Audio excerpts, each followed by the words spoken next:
અધ્યાય 6 શ્લોક 2 હે પાંડવ, યોગને તે જ સમજ જેને તેઓ ત્યાગ કહે છે. જે કોઈએ સંકલ્પનો ત્યાગ કર્યો નથી તે ખરેખર યોગી બની શકતો નથી. ભગવાન કૃષ્ણ આ શ્લોકમાં અર્જુનને જેને લોકો સંન્યાસ કહે છે તેનું પુનરાવર્તન કર્યું છે. ફક્ત વસ્તુઓનો ત્યાગ કરવો એને સંન્યાસ કહી શકાતું નથી.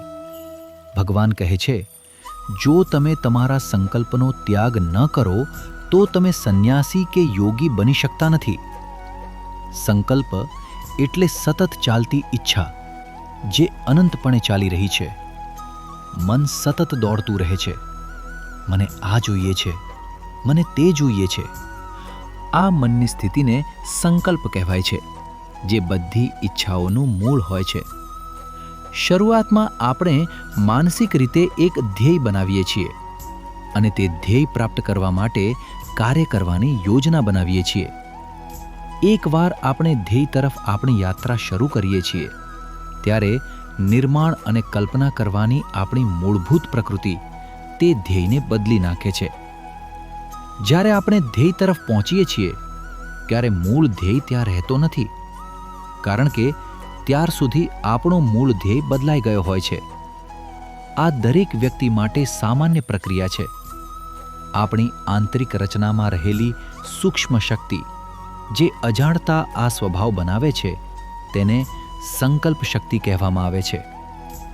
આ આપણામાં ઉદ્ભવતા વિચારોને કારણે થાય છે. આ શ્લોકમાં ભગવાન કહે છે કે સંકલ્પ વિક્ષેપોનો ત્યાગ કરવાની ક્ષમતા પ્રાપ્ત કર્યા વિના કોઈ પણ વ્યક્તિ આધ્યાત્મિક માર્ગ પર ક્યારેય પ્રગતિ કરી શકતો નથી. આપણે સંકલ્પને નિયંત્રિત કરવું પડે છે, જે ઈચ્છાઓનું મૂળ કારણ છે. આ અનંત ઈચ્છાઓ જે બદલાતી રહે છે તે જીવનભર સતત ચાલતી રહે છે અને તેમની પાછળ દોડવાથી આપણું જીવન ક્ષુદ્ર બની જાય છે. તે આપણા સાહિત્યમાં જોવા મળતી એક ઉપમા જેવું છે. જેમ ગધેડાના સામે ગાજરનો એક નંગ લટકાવવામાં આવે અને તે ગધેડો ગાજરને પહોંચમાં જોતા તેને મેળવવાનો પ્રયાસ કરે છે અને તેલની મિલના પૈડાને ગોળ ગોળ ફેરવે છે અને આવી રીતે મિલ માલિક ગધેડા દ્વારા કામ કરાવે છે. પરંતુ અંતે ગધેડાને કંઈ મળતું નથી. માનવ જીવન ક્યારેક આવું જ હોય છે.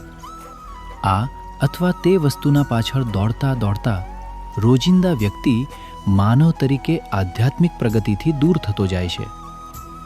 વેદાંતે આ વિષય પર ઘણા સમય પહેલા ચર્ચા કરી હતી અને આપણને જ્ઞાન આપ્યું હતું. વેદાંત ક્યારે એમ કહેતું નથી કે આનંદ ન કરો.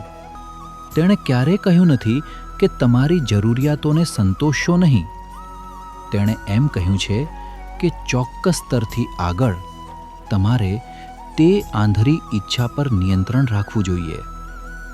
નિવૃત્તિ આ માટેનો વપરાતો શબ્દ છે અને બધા વસ્તુઓની પાછળ દોડવાને પ્રવૃત્તિ કહેવામાં આવે છે.